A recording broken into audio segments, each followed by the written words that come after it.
This is Leaders in the Trenches, and your host today is Gene Hammett. Hi, this is Gene Hammett. I'm your host at Leaders in the Trenches. Today, we're going to have a big question for you. How could you make customer service a competitive advantage? Companies like Amazon and Uber have definitely understood the importance of convenience and creating frictionless service and experience with the customer. But I want to ask you, in your growth strategy, how can you do that? How can you be different from the competition? How can you create fiercely loyal customers? Well, I have an expert today on our interview show. Today is Shep Hyken. Shep wrote the book on customer service. We're going to tell you all about it today. But before you wrap up, make sure that you download the Culture Scorecard. It's genehammett.com/culture. It's all about your score on where your culture is right now and how you can improve. Now, if you're ready for hyper growth, if you're ready to really up your customer service game, this is the interview for you. So here it is with Shep Hyken. Shep, how are you? I am doing fantastic. How are you doing? I am great. It's a great Monday. I'm excited to have you on the show. And Leaders in the Trenches, you're in for a treat here because Shep has got a really strong message here that will really help you grow your business. So Shep, I've already let them know a little bit about you. Can you tell us a little bit about you that maybe is not commonly known? And who do you serve in the business you work with? Sure. Who do I serve? First of all, I work with companies that want to build loyal relationships with customers and employees. Okay, that's everybody. So who doesn't want to do that? My goal is to help our clients build amazing experiences for our customers. If you were to walk out of a business and you hear somebody, they work with you, you say, wow, those people are amazing. And that's what we help our clients do, create those amazing customer service type experiences. And I actually started my first business when I was 12 years old. A lot of people don't know that, although when people say, give me your background, that's one of the things I'm most proud of. 12 years old, I was a birthday party magic show magician. And that's what I did. I had fun. Came home after my first party. My parents told me that I was going to go write a thank you note. I thought when my mom said, what are you going to do after dinner? The correct answer was homework. But no, they said, write a thank you note. And that was my first lesson in customer service. And my dad said, a week later, you call the parents again, you thank them again, you ask them how they like the show. And if they say they like the show, then say, well, what tricks did you like? And whatever tricks they didn't talk about, that's your opportunity to improve. So my dad was teaching me, and my mom and dad, show appreciation, get feedback, process improvement, all at age 12. And then my dad, master salesperson, said, when they say they loved your show, ask for the names and numbers of the people in the back of the room who are watching their kids be entertained. Those are the parents. And I did, and they gave me the names and numbers. And within a year and a half, I'm doing 8-10 magic shows every week, making more money than my teachers at school. And, there's your hyper growth. And so, but that's I joke about that. That's my customer service and business background starting at a young age. Today, I work with companies that range from the smallest of businesses. I've walked into organizations that have like 15, 20 people. I've been in a room to do a speech for 6 people, all the way up to working in stadiums for large companies that will rent out an entire venue that, bring in 20,000 employees. So, all over the place. But the message is always core, and that is, how do we create amazing relationships for our customers and even our employees, and amazing experiences? Well, I think a lot of companies struggle with this, and I know it's not easy to get right at scale. I was actually on the phone with a classically bad customer service company. I'm going to say the name because they did a really good job. Does that feel like that's okay? A bad customer service company that did a good job. Yeah. Were they in the cable industry? Yes. How did I guess? I mean, I was totally blown away at the care that this person took to just listen to me. She goes, well, why do you want to cancel your TV service? And I just talked to her and I said, well, look, she goes, is it a price thing? And I said, well, partly, but I also don't watch TV that much. And she's like, well, we've got a package. And she completely redirected me into what they wanted to offer. And I thought she did a great job. I mean, are you running into customer service situations where it's really easy to see these? I know from an outsider you see it. Well, I mean, I'm looking for that. I'm acutely aware. But let's talk about the cable industry for just a moment, because they do have that reputation. Because do you want to know when you find out your cable isn't working? Only when you're watching the show or want to watch the show that you plan to watch, right? That's when you realize it went down, it doesn't work, and you get frustrated. And then you call only to find out there's an outage and there's 5,000 other people that are calling the exact same time, and all you're getting is a recording. And yet, if it's for a different reason like yours, well, that's easy to do. But let me tell you, some cable companies do a little bit of work with Comcast, and I'm learning what they're doing. And I interviewed actually one of their executives for our little show that we have here, Amazing Business Radio. And one of the things they talked about, I thought, why do they get a bad reputation when they're doing all of these things? Well, if your cable goes out, they're going to inform you like 5 different ways. Obviously, if it's your internet that's out and your cable that's out, they can't send you a message via email, although they can, because you get email on your phone. They can text you. They can send a recorded message to your phone lines, which oftentimes is or is not connected to the internet, so they may get you that way. But and of course, when they call, there's the broadcast message that they have. So there's lots of ways they can do it. But here's the other issue, is that cable has millions and millions of customers, and the squeaky wheels get the oil, and some of those wheels squeak pretty loud. So in a sense, that's what's happening, is that they're just it's amplified because it's a cable. It's something that everybody can relate to. Well, I'll tell you, the company that I had that experience with today was Comcast. Hey, there you go. So I don't know who your interview was with, but I helped them because of me. I'm just. Thank you. I saved $38 on my cable bill today, which is not much money, but my wife has been asking me to do this for 2 weeks, and it finally did it because it's in my name. Well, we've been talking about customer service. I want to kind of back up for a second here. Why is customer service so important from your perspective? We all know it's important, but give us from your perspective, Shep. Sure, and especially because our audience it's people who run businesses, small to big. It doesn't matter. We need to recognize this, that if you aren't going to deliver the service that your customers expect, and I want to talk about what that expectation is in just a moment, your competitor is, because everybody, not companies, customers are acutely aware of what good customer service is. And here's how things have changed.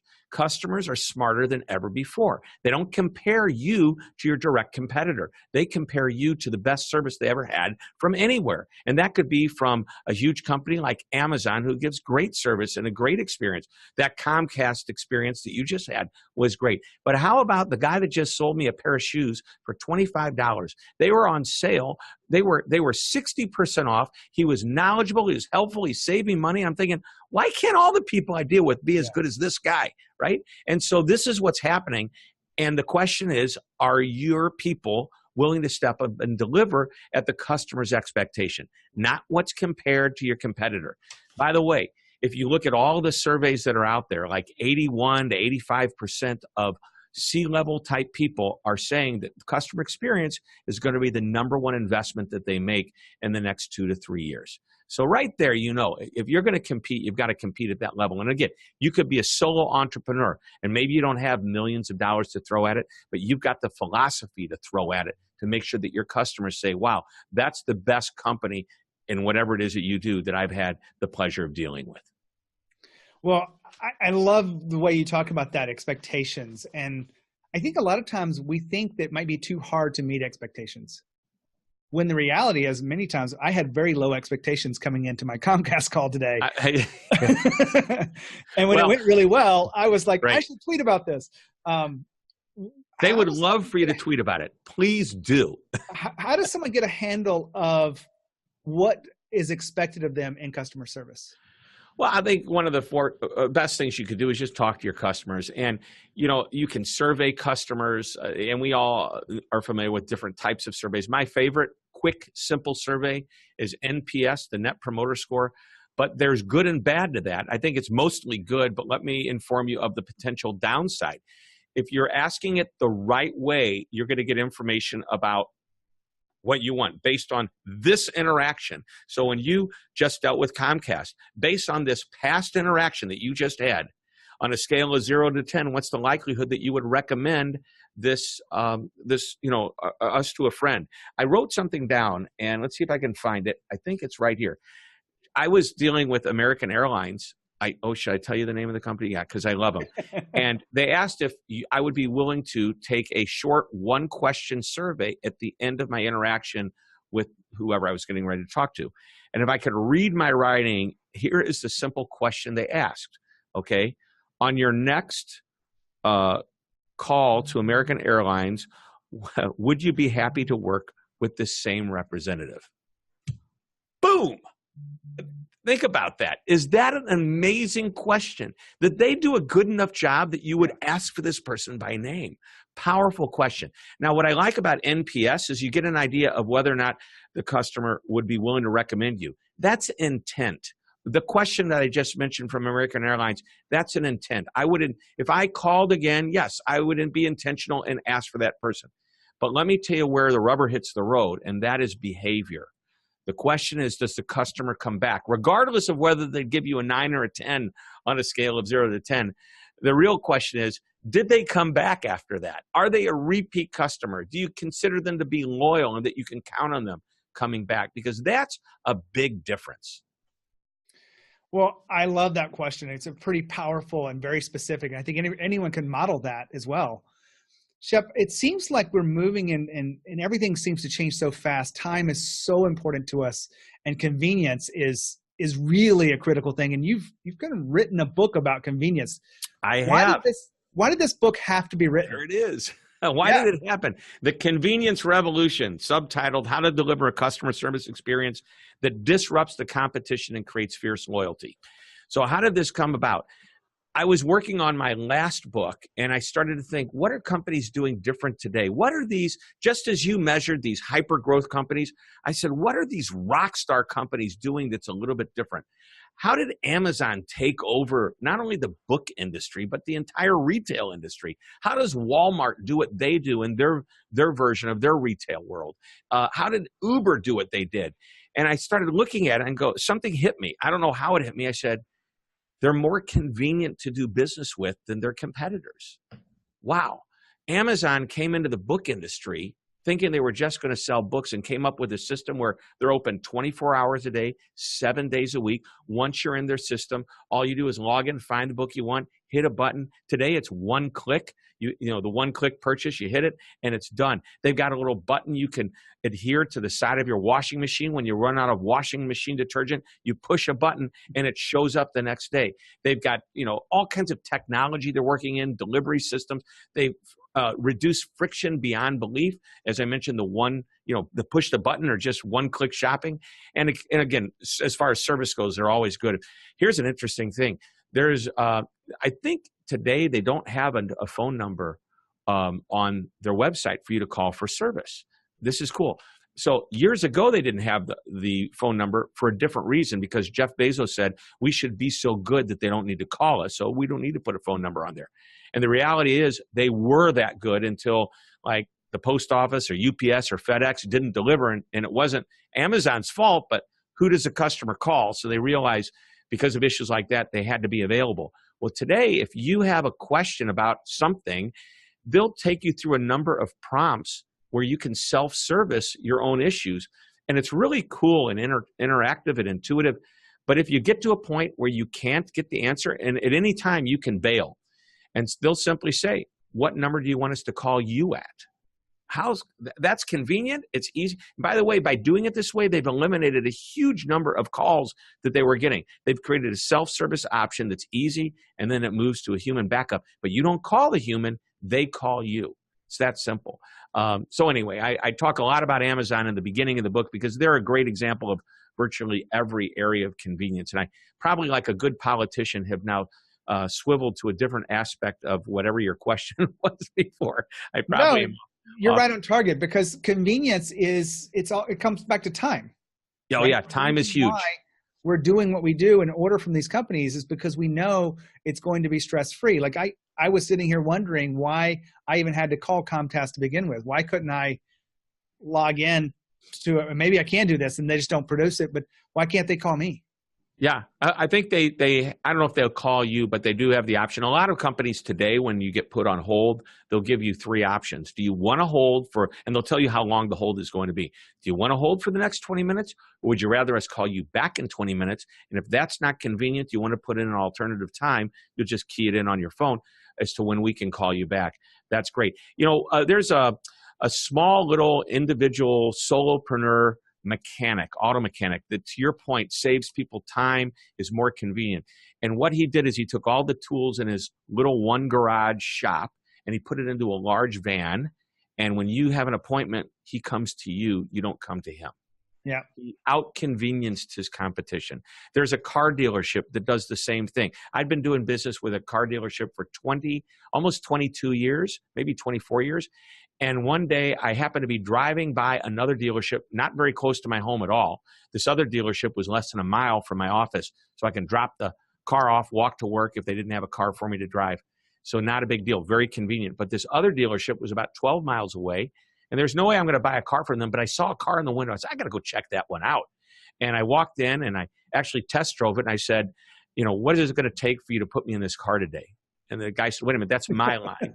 And I said, seriously, the issue is I'm 12 miles away. If I have to bring my car in for an oil change, it's going to take me an hour to get here, 45 minutes to get here. You know the story. He goes, do you see a waiting room around here? And I looked, and it wasn't there. And he says, that's because we have one. It's over there behind the wall. It's very small because most people don't wait. We will bring you a brand new car, loan it to you for the day. We'll pick up your car, get it serviced, even if it's just an oil change. It doesn't matter. We'll bring you your car back and then exchange it, and we don't charge you anything extra for that. This is the deal we would make you. Go shop it around to other dealerships if you want and come back and buy from us. And the next time you step foot in here will be to buy another car, not to get your car serviced. And I go, wow, that's convenient.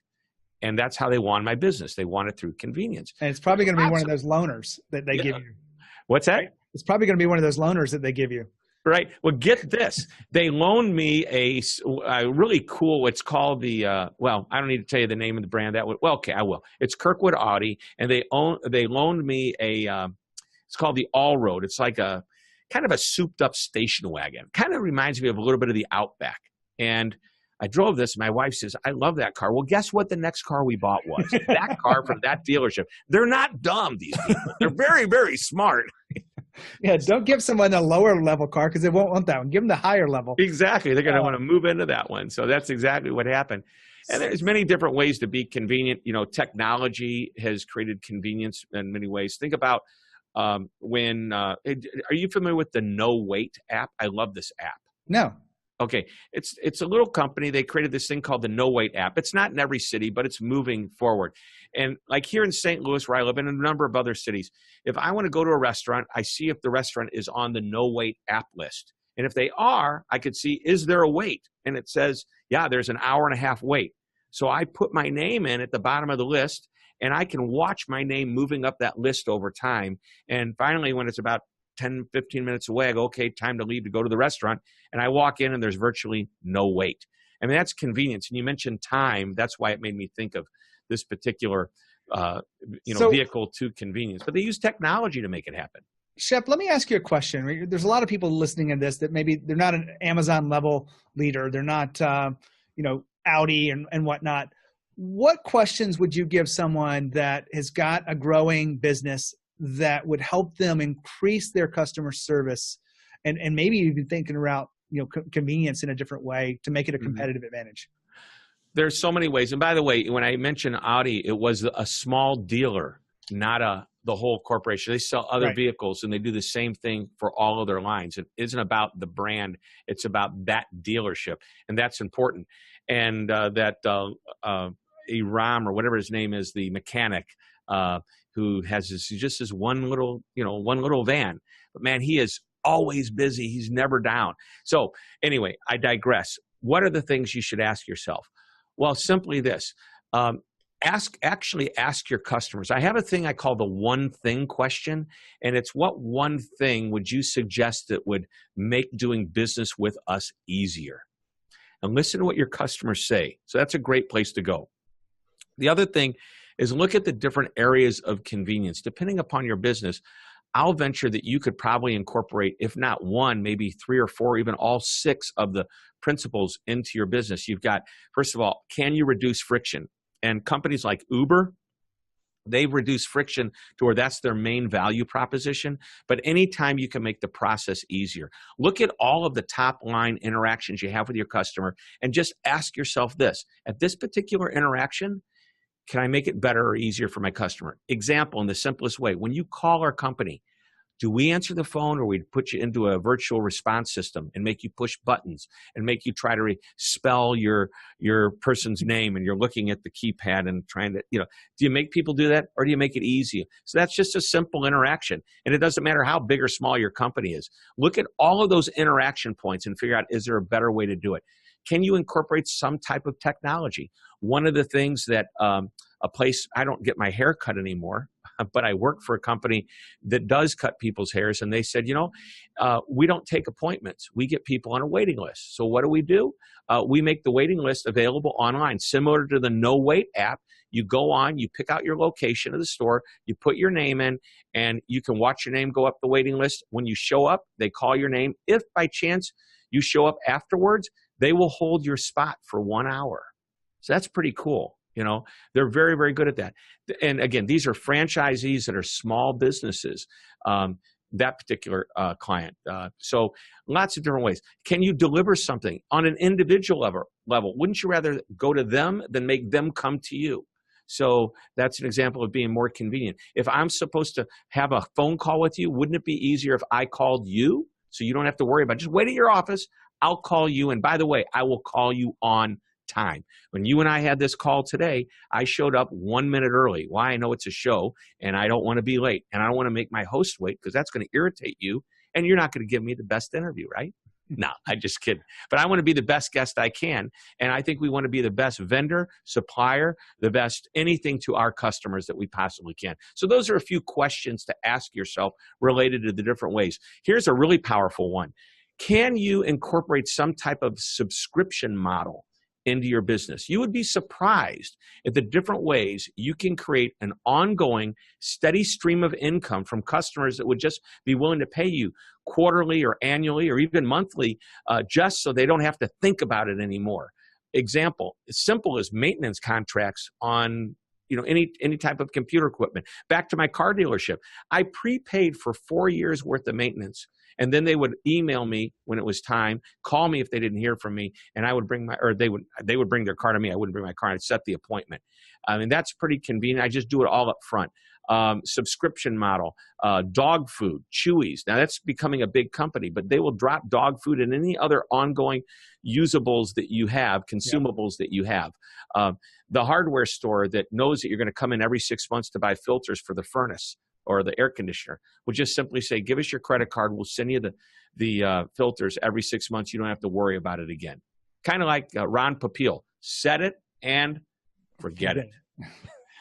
I wanted to have you on here because I knew there would be some good questions around customer service that would help leaders and their teams really think about how they can make customer service a competitive advantage, because it's not that hard, but you just got to have the intention to do that. So Shep, thanks for being here at Leaders in the Trenches. If our audience wanted to get in touch with you, how could they follow up with you or get your book? Sure. Easiest way, just go to beconvenient.com. That's beconvenient.com. And there you'll not only see the book, but you'll be landing on my website page. And from there, you can go anywhere you want on my website, or just go to my name, hyken.com, Hyken.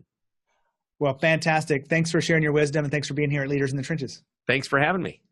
Wow, what a great interview. I love what I do, and I love bringing you great content and great wisdom from people who are out there doing the research and are on the front lines. They're in the trenches, so to speak. So hopefully you're enjoying these shows as much as I enjoy creating them. And if there's anything I can do for you, make sure you reach out and say hi. And if you see my ads, if you see anything on social media, make sure you comment or share it with someone that you think would appreciate it. All right? As always, lead with courage, and I'll see you next time.